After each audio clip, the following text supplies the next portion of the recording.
My name is Hannah, and my role for the NIL project was finding an expert source and helping with editing. My name is Sophia, and my role was the WordPress writer, and I interviewed one of the athletes for our project. My name's Anna. I'm the editor and photographer, and I also helped interview the athlete. All right, so Sophia, what did you learn about news reporting from this project? I definitely learned that it was difficult and that you need a lot of specifics and details to make a good story that people will actually want to listen to, and just to make it like well-rounded and make sense and everything. That's what I learned. Yeah. What about you, Anna? I think that it's not as clear-cut as it sounds.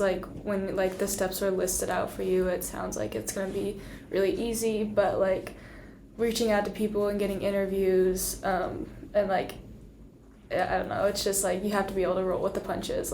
You're not always going to get what you want from everyone. Yeah, I agree. It takes a lot to make a good story, and there's so many things that go into it that you wouldn't even consider. So, yeah. What advice do you guys have for future students doing this assignment in this course? Definitely start early. It's not as much time as it appears to be, especially when you do have to reach out to people that you don't know, and set up interviews and stuff. So yeah, start early. Not only start early, but stay on top of things as well, because it just keeps adding up. The project isn't the only thing you're going to be doing, so you gotta really stay on top and start early. Yeah, and I think too, taking notes from in class that the professor gives on the project, it gives more substance than to what's on Canvas. Yeah. Just the bullet points. Mm-hmm. Yeah, because they're it felt like there was always something new. Yeah. Did you guys learn anything about NIL doing this project? I learned that it's kind of one way or the other. Athletes either don't really factor it into their decisions, or they heavily consider it.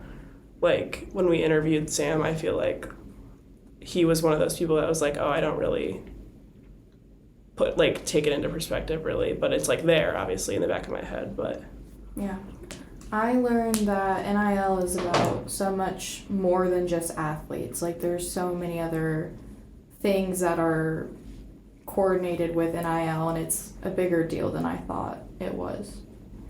Yeah, it kind of put into perspective for me just how important it is for athletes to be able to profit off of their name and image and likeness, because when you look at a college sport, you always kind of associate it with athletes that are kind of the face of the sport, and if they're representing their sport, kind of they should be able to be compensated for that, and not just within scholarships.